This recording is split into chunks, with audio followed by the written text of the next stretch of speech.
ನಾನು ನಿಮ್ಮನ್ನು ಕೇಳಕ್ಕೆ ಬಯಸೋದು, ಮುಲ್ಲಾನಿಗೂ ನೀಟ್ ಎಕ್ಸಾಮ್ಗೂ ಏನು ಸಂಬಂಧ? ಎದೆ ಹೇಳಿದ್ರೆ 3 ಅಕ್ಷರ ಬರಲ್ಲ. ಆತ ಬಂದು ನೀಟ್ ವಿರುದ್ಧ ಹೋರಾಟ ಅಂತೆ, ಧರ್ಮೇಂದ್ರ ಪ್ರಧಾನ್ ರಾಜೀನಾಮೆ ಕೊಡ್ಬೇಕಂತೆ, ಮೋದಿ ಹಠಾವ್ ಅಂತೆ. ನಾನು ನಿಮ್ಮನ್ನು ಕೇಳಕ್ಕೆ ಬಯಸ್ತೇನೆ, ನಿನ್ನ ಎದೆ ಹೇಳಿದ್ರೆ 3 ಅಕ್ಷರ ನಿನ್ನ ಎದೆ ಒಳಗಡೆ ಇಲ್ಲ, ನೀನು ನೀಟ್ ಬಗ್ಗೆ ಮಾತಾಡ್ತೀಯ. ಇನ್ನು CAಗೆ NRCಗೂ ಈ ನೀಟ್ ಪರೀಕ್ಷೆಯ ಪ್ರಶ್ನೆ ಪತ್ರಿಕೆಯ ಲೀಕ್ ಆಗಿದ್ದಕ್ಕೂ ಏನು ಸಂಬಂಧ?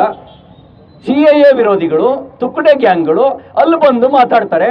ತುಕಡೆ ಗ್ಯಾಂಗ್ಗಳು ಯಾರೋ ಅಂತ ಗೊತ್ತಿದೆಯಾ ನಿಮಗೆ? ಭಾರತ್ ತೇರೆ ತುಕಡೆ ಹೋಂಗೆ ಇನ್ಸಾ ಅಲ್ಲ ಅಂತ ಘೋಷಣೆ ಕೂಗಿದಂಥ ತುಕಡೆ ಗ್ಯಾಂಗ್ಗಳು ಆ ಒಂದು ಹೋರಾಟದಲ್ಲಿ ಭಾಗವಹಿಸ್ತಾರೆ. ನಕಲಿ NGOಗಳಿಗೆ ಅವರಿಗೆ ಅಕ್ರಮವಾಗಿ ಹಣ ಬರ್ತಿರೋದನ್ನ ನಿಲ್ಲಿಸುವಂಥ ಕಾಯ್ದೆಯನ್ನು ತರ್ತಾ ಇದ್ದಾರೆ ಅನ್ನುವಂಥ ಭಯವೇ ಅವರಿಗೆ ನಮಗೆ ಬರ್ತಿರುವಂಥ ಹಣದ ಮೂಲ ಅದು ರದ್ದಾಗುತ್ತಲ್ಲಪ್ಪ, ಇಲ್ಲಿ ನಾವು ಯಾವುದೇ ರೀತಿಯ ಷಡ್ಯಂತ್ರ ಮಾಡೋದಕ್ಕೆ ಅವಕಾಶ ಇಲ್ದಂಗೆ ಆಗುತ್ತಲ್ಲೋ ಅನ್ನೋಂಥ ದುಃಖ ಅವ್ರಿಗೆ ಕಾಡ್ತಾ ಇದೆ. ಪರೀಕ್ಷೆ ಅದರಿಂದ ಆದಂಥ ಅಕ್ರಮ, ವಿದ್ಯಾರ್ಥಿಗಳಿಗಾಗಿದ್ದಂಥ ತೊಂದರೆ ಬಗ್ಗೆ ಅವ್ರ ಕಳಕಳಿ ಅಲ್ಲ. ನಾನು ನಿಮ್ಮನ್ನು ಕೇಳಕ್ಕೆ ಬಯಸೋದು, ಮುಲ್ಲಾನಿಗೂ ನೀಟ್ ಎಕ್ಸಾಮ್ಗೂ ಏನು ಸಂಬಂಧ? ಎದೆ ಹೇಳಿದ್ರೆ 3 ಅಕ್ಷರ ಬರಲ್ಲ. ಆತ ಬಂದು ನೀಟ್ ವಿರುದ್ಧ ಹೋರಾಟ ಅಂತೆ, ಧರ್ಮೇಂದ್ರ ಪ್ರಧಾನ್ ರಾಜೀನಾಮೆ ಕೊಡ್ಬೇಕಂತೆ, ಮೋದಿ ಹಠಾವ್ ಅಂತೆ. ನಾನು ನಿಮ್ಮನ್ನು ಕೇಳಕ್ಕೆ ಬಯಸ್ತೇನೆ, ನಿನ್ನ ಎದೆ ಹೇಳಿದ್ರೆ 3 ಅಕ್ಷರ ನಿನ್ನ ಎದೆ ಒಳಗಡೆ ಇಲ್ಲ, ನೀನು ನೀಟ್ ಬಗ್ಗೆ ಮಾತಾಡ್ತೀಯ. ಇನ್ನು CAಗೆ NRCಗೂ ಈ ನೀಟ್ ಪರೀಕ್ಷೆಯ ಪ್ರಶ್ನೆ ಪತ್ರಿಕೆಯ ಲೀಕ್ ಆಗಿದ್ದಕ್ಕೂ ಏನು ಸಂಬಂಧ? CAA ವಿರೋಧಿಗಳು, ತುಕಡೆ ಗ್ಯಾಂಗ್ಗಳು ಅಲ್ಲಿ ಬಂದು ಮಾತಾಡ್ತಾರೆ. ತುಕಡೆ ಗ್ಯಾಂಗ್ಗಳು ಯಾರೋ ಅಂತ ಗೊತ್ತಿದೆಯಾ ನಿಮಗೆ? ಭಾರತ್ ತೇರೆ ತುಕಡೆ ಹೋಂಗೆ ಇನ್ಸಾ ಅಲ್ಲ ಅಂತ ಘೋಷಣೆ ಕೂಗಿದಂಥ ತುಕಡೆ ಗ್ಯಾಂಗ್ಗಳು ಆ ಒಂದು ಹೋರಾಟದಲ್ಲಿ ಭಾಗವಹಿಸ್ತಾರೆ.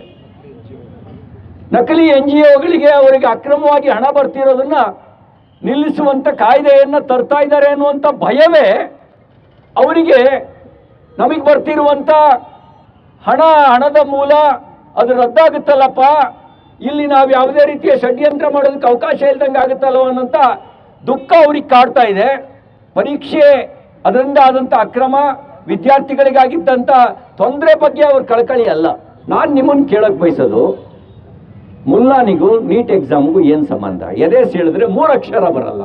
ಆತ ಬಂದು ನೀಟ್ ವಿರುದ್ಧ ಹೋರಾಟ ಅಂತೆ, ಧರ್ಮೇಂದ್ರ ಪ್ರಧಾನ್ ರಾಜೀನಾಮೆ ಕೊಡ್ಬೇಕಂತೆ, ಮೋದಿ ಹಠಾವ್ ಅಂತೆ.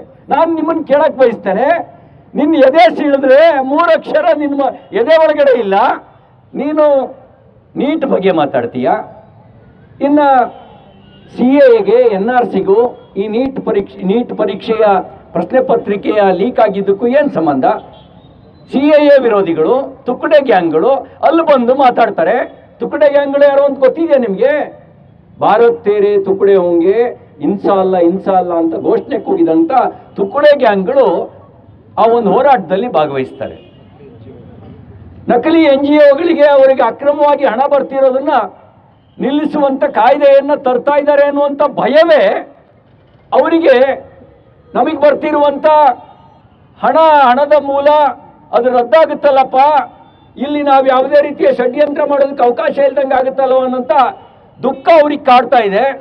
ಪರೀಕ್ಷೆ ಅದರಿಂದ ಆದಂಥ ಅಕ್ರಮ, ವಿದ್ಯಾರ್ಥಿಗಳಿಗಾಗಿದ್ದಂಥ ತೊಂದರೆ ಬಗ್ಗೆ ಅವ್ರ ಕಳಕಳಿ ಅಲ್ಲ.